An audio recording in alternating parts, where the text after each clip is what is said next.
Hey everyone, it's Reverend Sarah Grady from St. Paul's United Church in Paris, Ontario here, and happy Tuesday.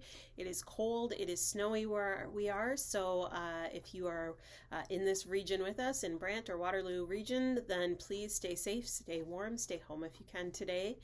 As we move into a new phase today of being in orange, we will have some updates for you coming shortly. Our Reopen Task Committee is set to meet this evening and hopefully be able to give you some announcements this coming week about when we plan to reopen our building for office hours and for worship.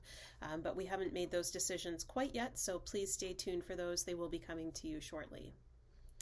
This past Sunday, I had the opportunity to preach for the first time in 5 weeks. We had 5 other guest preachers offering us amazing messages based on our book study with Brian McLaren's We Make the Road by Walking. And this past Sunday, it was my turn to preach on a chapter called Jesus, Violence, and Power.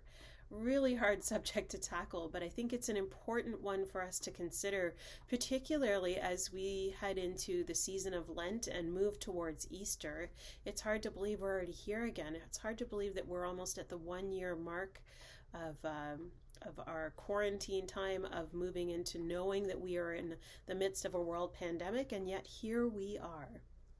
So, I wonder what perspectives you have gained in this time, because that is the point of this passage. It's talking about Jesus, focusing on the passages in Matthew where Jesus has taken the disciples to Caesarea Philippi because they are not really getting the memo that, yes, he is the Messiah. They think he's pretty awesome, he's a pretty cool teacher, he's fun to be around, but what's the point of it all? And he really wants them to get the point of what he is doing, and that he won't be with them forever, that they need to continue on the work after he's gone. And so he takes them to this region to say these things like, yeah, I'm the Messiah, but I'm not going to be riding in on a white horse. I'm going to be a suffering servant. I'm going to die, and you're going to need to carry on the message.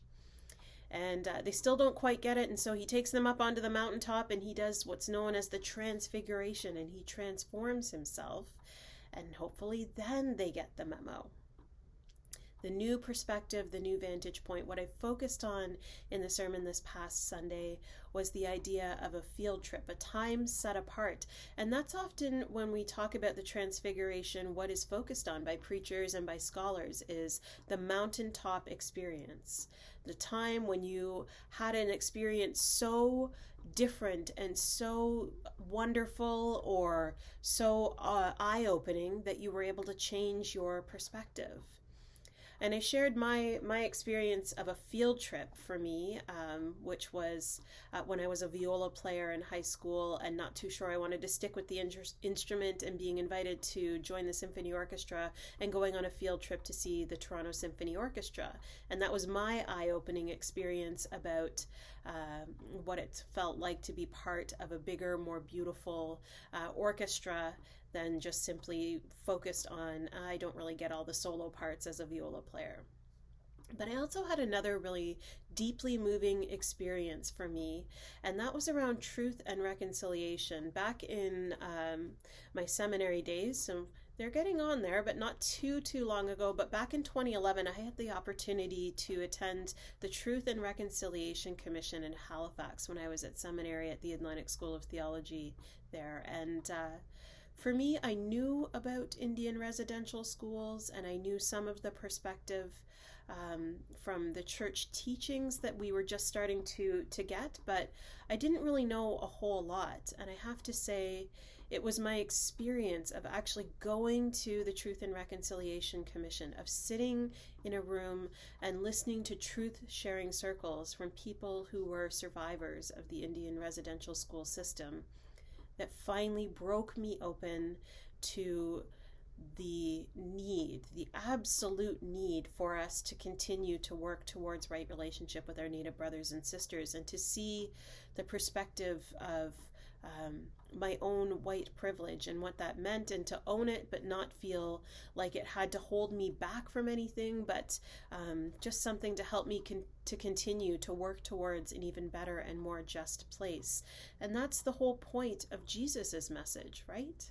To lead us into a place of peace, and harmony, to lead us into a place where we care for one another, even when we don't have the same opinions, that we can still have a civil discourse that leads us to a place of still being able to be neighbors.